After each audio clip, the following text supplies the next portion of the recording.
अयोध्या में कार सेवा करने के लिए 1990 में गए राजनांदगांव जिले के कई कार सेवक उस समय की घटना को लेकर आज भी चर्चा करते हैं। श्री राम की प्राण प्रतिष्ठा के बाद इन कार सेवकों के खुशी का ठिकाना नहीं रहा। उन्होंने इसको लेकर अपनी प्रतिक्रिया दी है। उसके बाद राजनांदगांव हमेशा राम जी के प्रति कृतज्ञ रहा और सहयोग करते रहा। राजनांदगांव में एक घटना घटी 1992 में। राजनांदगांव में आचार्य धर्मेंद्र यहाँ आए हुए थे और उन्होंने धर्म सभा रखा था। उसके बाद हमने शोभा यात्रा निकाली थी। शोभा यात्रा निकालते समय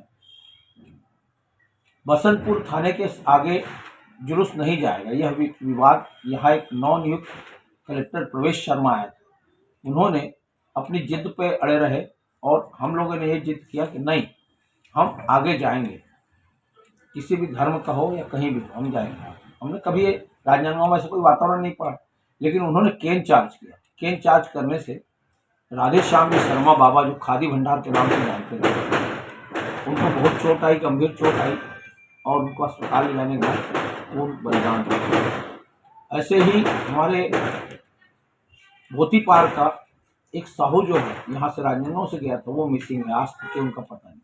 अनेक बलिदान हुए हैं, त्याग के साथ बलिदान हुए हैं। तो इन त्याग और बलिदान के कारण आज भगवान राम का जो मंदिर स्थापित हुआ है, वह मंदिर हम सबके लिए प्रेरणा रहेगा, राष्ट्र मंदिर रहेगा और राष्ट्र की उन्नति होगी। और राष्ट्र वास्तव में विश्व गुरु का स्थान लिया है, जिसका प्रत्यक्ष प्रमाण 50 देशों में आज प्राण प्रतिष्ठा समारोह चल रहा है। मैं अखिल भारतीय विद्यार्थी परिषद का अध्यक्ष था और हम लोग विभिन्न जन जागरण में लगे रहते थे।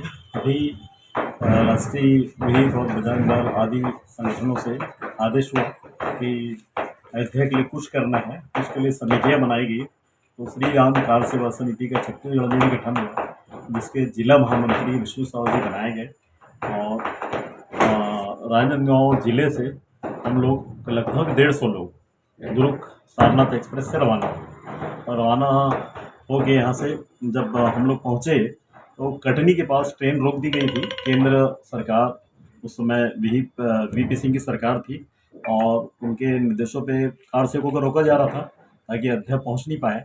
कटनी में मध्य प्रदेश में पटवा सरकार थी, सुंदरलाल पटवा जी की। तो उन्होंने एक स्टेट ट्रांसपोर्ट से हमको अयोध्या के लिए रवाना किया और अयोध्या के लिए जब रवाना किया तो हम लोग वहाँ से निकले और रास्ते में जब यूपी पे पहुँचे, यूपी सीमा पे, और वहाँ से हमको अंदर किसी जंगल में डाइवर्ट कर दिए गए पुलिस द्वारा। तो और वहाँ पर कई आसपास के गांवों के लोग पहुँचे और उन बसों को बाकायदा घुमा के गांव की ओर डाइवर्ट किए और वहाँ पर वो बस की चाबी निकाल के सब लोगों कार सेवकों को उतारा गया। और हमारे साथ बिलासपुर, दुर्ग, रायपुर, अन्य जगह के लोग थे। और तो हम लोग वहाँ पर एक अस्थाई, वहीं पर फिर फोर्स आ गई और अस्थाई जेल में वहाँ पर हम लोग को बंद कर दिया गया। तो भूख प्यास से स्थिति थी, वहाँ कुछ खाने की व्यवस्था नहीं थी। हम लोग किसी तरह वहाँ से कार सेवा करनी थी, तो वहाँ से किसी प्रकार का बहाना करके हम लोग निकले। और वहाँ से निकलने के बाद हम लोग गन्ने के खेतों से, जंगल से होते हुए पहुँचे।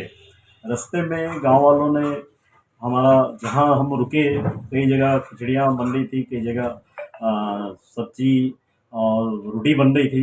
गांव में रुकते थे 15-25 किलोमीटर, 50 किलोमीटर आना जाना वहाँ बकायदा लगे रहता था हम लोग का।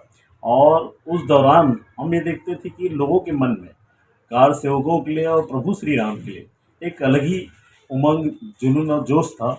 और हमारे साथ हमारे कई साथी, विष्णु साहू जी के अलावा फतेहलाल साहू लखोली के और देवी नारायण और निर्वाणी, रामकृष्ण निर्वाणी जी तो अभी नहीं है, अशोक चौहान भी नहीं है, लेकिन वो भी हम लोग के साथ उस समय थे।